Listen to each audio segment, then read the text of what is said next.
Welcome once again, you viewers and partners of the Supernatural Deliverance Church Worldwide.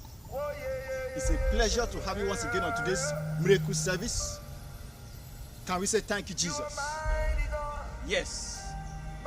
Concerning the prophecy that was released on the 24th of July this year about the flood that will be torrential enough to overflood bridges and disconnect communities. We are beginning to see the signs happening around us in Nigeria. We are still in the atmosphere and attitude of prayer, still asking God for mercy over the affected people and the affected communities.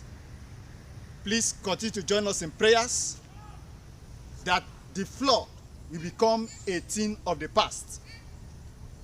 And we are sure that God will grant our request of mercy concerning the communities and the people affected, in Jesus' name.